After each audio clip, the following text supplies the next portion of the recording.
comments here, and I've seen a very interesting statement here. Someone is saying, was this a tribal meeting? Why didn't the president, or why hasn't the president been able to declare his interest of traversing the other parts of the country? Well, you know, in fact, before the day it came apparent that there was going to be a Sagana meeting, it took me back to 2016 when the Sagana one happened.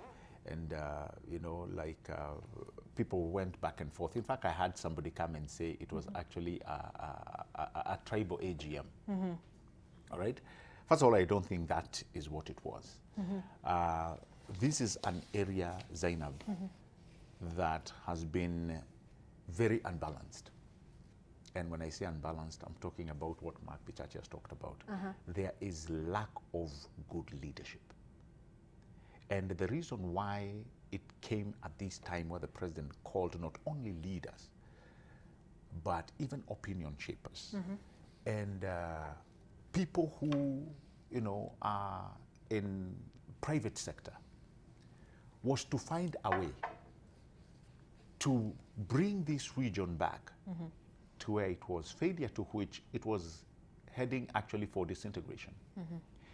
And Mark has actually mentioned a very good point which I would like to amplify on leadership. And I've always held this view that leadership is about direction. Where are we going? All right?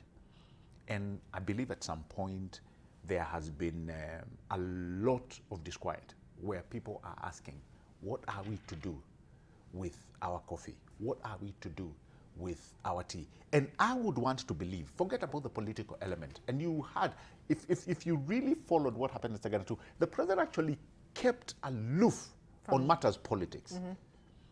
And he was so in tune with issues to do with coffee and tea. This region has been known for that for many, many years. When it gets time that farmers are uprooting that product, then no, we're in problems. It happened back again in the 80s, and it's been happening, you know, sporadically, and it had to be arrested. This situation had to be arrested. So I think it is good that the president was reminding them, guys, you are on the ground to come not only with the issues, but also with solutions.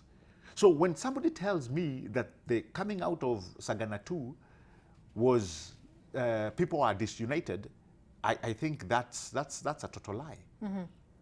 If anything, what the president spoke about should have actually been a unifying factor for that particular region. I am not saying that once he leaves Mount Kenya, when he goes to areas like Ukambani or rather Rift Valley or Nyanza or Western, not only will he hear the issues that are going to be coming from those areas, but his government must also provide solutions. People are looking up to him to provide solutions. And don't tell me he has not tried. Places like Western, look at Rivertex.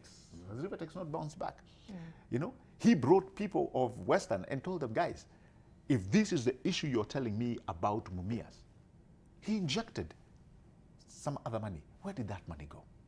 All right. So I think it's up to the leadership. It's not only the people in Central. It's up to the leadership of Kenya. And I'm talking about mainly the members of parliament, because those are the people who are really on the ground in tandem rather than the county governments. And I think those are people who are now to bring the change about that this society, this country we'll call Kenya, can be grateful for. Was it a tribal meeting? I don't think I would call it that at this point. All right, because also I'd like to get Mark Bichachi's sentiments on the same.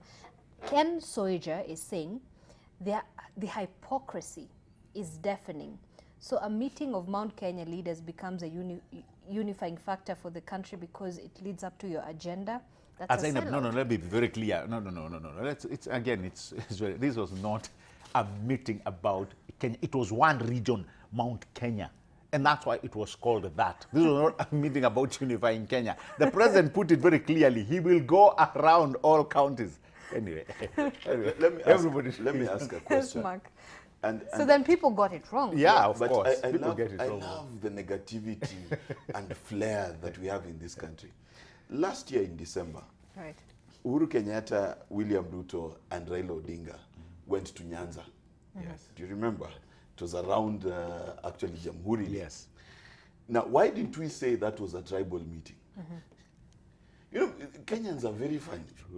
When Rivertex was being launched, all the MPs there were Kalenjins, right? Was that a Kalenjin meeting? Okay? So is the president, when he meets Kikuyus, he's tribal, but when he meets Luos, he's what? You know, this country, by the way, let me just speak to my country. Let's just stop being endlessly negative. Endlessly. My friend, Annie, if you look at how we take issues, right? The president, has he only ever visited Mount Kenya? No. And how many leaders, by the way, go to State House from different regions to see him? True. Okay? Question, when this country, sometimes I get so tired. Has he said he will only focus on Mount Kenya? And the truth of the matter is this, that do I encourage him to have such caucuses with leadership? Yes, I do. Because you need to talk to leaders from every region. But look at where the most problems have been coming from. Where has the most headache been coming from? Mount Kenya. Right? You don't see problems in Kisii land, in as much as Kisii has people in Tangatanga and Kieleweke. You don't see the same problems in Luya land. Okay? The problem with Mount Kenya, let me explain to you why Mount Kenya is a problem. You see, Luyas became democratic a long time ago. If you go run in Luya land, Mudavadi will have 300,000, Raila 1 million, Uhuru 800,000. They're democratic. The problem why people are scared is because they want Mount Kenya to remain a singular block. Right. Which, by the way, is a nonsense target. Right. It does not benefit them in any way. Because what it does, it curtails thinking. You understand? What should actually happen, and I pray to God this happens, if they are going to divide so that they can vote democratically, let Mount Kenya divide for 2022. It will be good for this country. Because you know what? It will change the narrative that Mount Kenya determines who's president. That is good for this country. So let me answer that gentleman. Okay? If Mount Kenya divides, Kenya will be united. All right. Because we will not have a target. Do you know why Luyas are not affected by post-election violence? Because you cannot say they all voted for one person. Because when you meet a Luya, who will you say they voted for? You understand? Look. So let me tell you, the truth is the democratization of our tribes is a good thing. Okay? All right. This division they're talking about, that now they will not have one kingpin, is a good thing. It's a good thing because it gives the Borana a chance to have a president. It gives the Ogiek a chance to have a president. Let me just throw this in as well before we put a stop on this conversation on the Sagana Declaration. Of course, at Newswell W says the Sagana meeting was just a ploy to cool political temperatures across the country so that when the BBI report is announced, the Tanga team will have no option but support Before it. Gabe answers, let me just ask a question. Why do we say cooling political temperatures is a bad thing? Because he says it like it's a bad thing. When should we not cool political temperatures? Okay. When should the country not be calm? Okay. No, Kenyans are negative even about positive things. You know, Zainab, Christmas is just an excuse to have a Christmas tree. You know, Zainab, and that's, by the way, that's a very good question. Right. You see, all of us at one point have heard our views on BBI since we started learning about the 9 points. And really we've tried as much as possible to dig into, how the final report will look like. Right. Amazingly, the president spoke about it, and I would hope it puts to rest the craziness that we've been hearing from all divides. He said it clearly. I have not seen it. In fact, at one point, he had to call the chairman of that committee to ask him, people are talking about a report. Did you release the report without telling me? And the guy said, I don't even know what these people are talking about. Right. Many people are called to give their views. Waheshimiwa, private society, NGOs. So we were told, Zainab, and this is something we've discussed on this broadcast, my view will always remain and will always be, you first of all cannot fight a document which you have seen. Same way you can't praise it at this point. And that's why I liked the position that the president took. He said, guys, this anxiety inamaliza watu. Let's wait for this document. Once it comes, he actually set the tone.